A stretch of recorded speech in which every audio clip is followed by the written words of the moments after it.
अस्सलामुअलैकुम। कैसे हैं आप सब? उम्मीद करती हूँ कि आप सब खैरियत से हों, खुश हों, खुशहाल हों। अल्लाह पाक आपकी तमाम मुश्किलात दूर करे, ढेरों आसानियाँ करे। और जितने भी लोग बीमार हैं अल्लाह पाक उनको सेहत दे, तंदुरुस्ती दे, शिफा दे। और बे औलाद जोड़ों को अल्लाह पाक नेक सीरत औलाद दे। और अल्लाह पाक किसी को किसी का मोहताज ना करे और कभी भी किसी को माँ का दुख ना दिखाए। क्योंकि जब माँ चली जाती है ना, तो कहते हैं कि कुछ भी कुछ समझ ही नहीं आता, ना कुछ अच्छा लगता है। अम, जैसे कि मैंने अपनी एक पोस्ट लगाई थी, मैंने आप लोगों के साथ शेयर किया था कि मेरी अम्मी का इंतकाल हो चुका है। तो काफ़ी लोगों को पता चल गया था, लेकिन काफ़ी लोगों को नहीं मालूम था। तो इसकी बाद इसी वजह से उन्होंने काफ़ी लोगों ने मुझे मैसेज किए कि आपकी वीडियो क्यों नहीं आ रही है।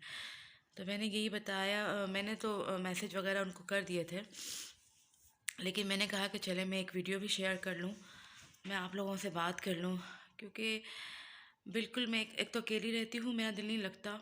और बस बार बार जैसे ना, एक कहते हैं ना कि माँ के होने से, माँ बाप तो दोनों ही बहुत इम्पोर्टेंट है, लेकिन जो माँ के होने से सहारा होता है ना, क्योंकि मेरे अब्बू की डेथ जो है वो 11 साल पहले हो गई थी।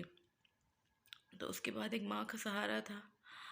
और सबसे ज़्यादा दुआएं, जितनी माँ की दुआएं होती है ना, तो एक ज़िंदगी में एक सहारा होता है। समझे कि हम बिल्कुल लापरवाह सा, जैसे ज़िंदगी होती है लापरवाह सा रह रहे होते हैं, ऐसा होता है। और जब से उनके जाने के बाद ना ऐसा लगता है कि ज़िंदगी में कुछ भी नहीं है।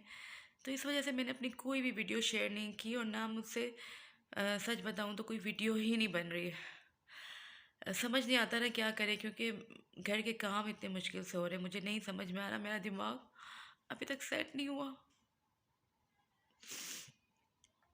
तो प्लीज़ जिन जिन की वालदा हयात है, प्लीज़ उनको बहुत टाइम दें।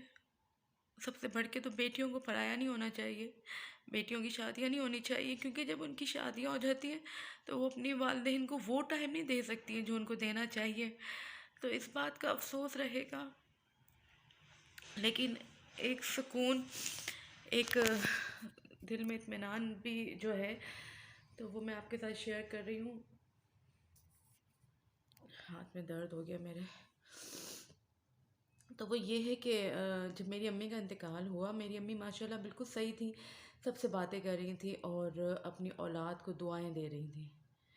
तो मैं आपको एक चीज़ दिखाती हूँ। ये जो मैंने ना स्टैंड मंगवाया था, और ये स्टैंड में से ये देखें, ये पता नहीं क्या हो गया ना, ये लूज़ हो गया है, ये टाइट ही नहीं हो रहा। ये मैंने दराज से मंगवाया था, तो अब ये बिल्कुल नहीं लग रहा, ये लूज़ हो गया है, ये नहीं टाइट हो रहा। बाकी सब चीज़ें इसकी ठीक है, लेकिन इसकी वजह से ना अब मुझे ये मोबाइल जो है वो हाथ में पकड़ना पड़ रहा है। तो अगर थोड़ा सा हिल रहा हो तो प्लीज़ इग्नोर कीजिएगा। हाँ, तो मैं ये कह रही थी कि मेरी अम्मी बातें कर रही थी सबसे, अच्छी खासी थी, बस थोड़ा सा उनको डाउन फील हो रहा था। लेकिन उन्होंने इतना मतलब ज़ाहिर नहीं होने दिया, या पता नहीं क्या। हम, मेरी भाभी की कॉल आई थी कि अम्मी की तबीयत थोड़ी सी ठीक नहीं है, तो तुम लोग आ जाओ। वो मतलब सुस्त सी हैं, तो तुम लोग आ जाओगे तो वो ज़रा सी खुश हो जाती हैं। ज़ाहिर है माएँ जो है वो अपनी बेटियों का इंतज़ार करती हैं, उनके आने पे खुश होती हैं। तो जब मैंने अम्मी से बात की, तो अम्मी कहती है हाँ बस ठीक हूँ। मैंने कहा मैं हॉस्पिटल जाएँ? कहती नहीं, हॉस्पिटल तो मैं नहीं जाऊँगी, मैं घर में ही ठीक हूँ, और थोड़ा सा मुझे सांस लेने में मसला हो रहा है। जब मैंने ये सुना तो मैंने कहा अम्मी सांस लेने में क्यों मसला हो रहा है? तो मैं रोने लग गई। मेरी भाभी ने कहा रो मत, इसलिए कि अम्मी परेशान हो जाएंगी, तो तुम लोग आ जाओ थोड़ी देर के लिए, मतलब कुछ 1-2 दिन के लिए आ जाओ, ताकि वो रिलैक्स हो जाती हैं, खुश हो जाएंगी घर में एक रौनक देख के। तो मैंने कहा ठीक है। मैंने कहा अच्छा अम्मी आप परेशान नहीं हो, मैं आ रही हूँ। मैंने अम्मी से बात की, और जब मैं निकली हूँ यहाँ से, फ़ोन बंद किया मैंने, और अम्मी के घर से मेरे घर का रास्ता 1 घंटे का है। 1 घंटा लग गया। जब मैं पहुंची तो मेरी अम्मी दुनिया से जा चुकी थी। मैं नहीं मिल सकी अपनी अम्मी से, मतलब उन्होंने मुझे आखिरी बार नहीं देखा, ना मैंने उनसे बात की। लेकिन जो मेरी बहन करीब थी और मेरे भाई वगैरह जो थे, उनसे अम्मी ने बाकायदा बात की, उनको दुआएं दी। और फिर एकदम से अम्मी की सांस होने लगी, तो मेरे भाई जो है, बड़े भाई, वो थोड़ा समझ गए थे, तो उन्होंने कहा कलमा, छोटी भाभी से कहा कलमा पढ़ो सब। तो उन्होंने जब कलमा पढ़ा, अम्मी ने भी कलमा पढ़ा, और अम्मी ने आंखें ऐसे बंद कर दी जैसे सो रही हो। तो बस ये इत्मीनान है, क्योंकि मेरी अम्मी चल नहीं सकती थी, वो वैसे भी बेड पर थी। तो इस वजह से ये थोड़ा सा इत्मीनान है कि उन्होंने सबके सामने उनका इंतकाल हुआ, और सबके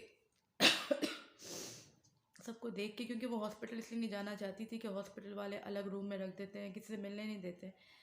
तो वो यही कह रही थी कि नहीं, मैं सबके सामने, मेरे अब्बू की भी ऐसे ही डेथ हुई थी घर में सबके सामने, बहुत आसानी के साथ अम्मी की भी।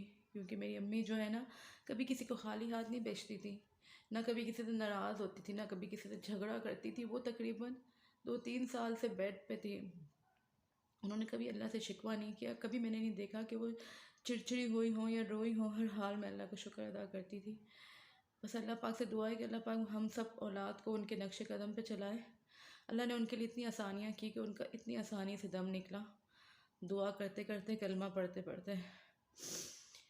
तो बस ये वजह थी कि जो मैं वीडियो नहीं बना पा रही थी, और मेरा दिल बिल्कुल भी नहीं करता वीडियो बनाने को, मुझे कुछ समझ ही नहीं आता। बस मुझे आप सबकी दुआएं चाहिए कि मुझे एक सुकून मिल जाए, इत्मीनान, सब्र मिले, जो कि बहुत मुश्किल है, और माँ को बुलाना इतना आसान नहीं है।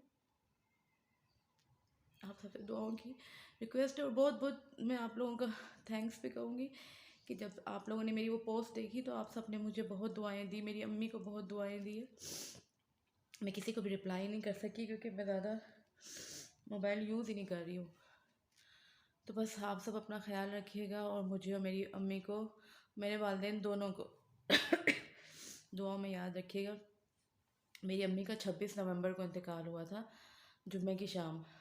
तो आप सबसे रिक्वेस्ट है कि दुआओं में याद रखिएगा, अपना ख्याल रखिएगा। अल्लाह हाफिज़।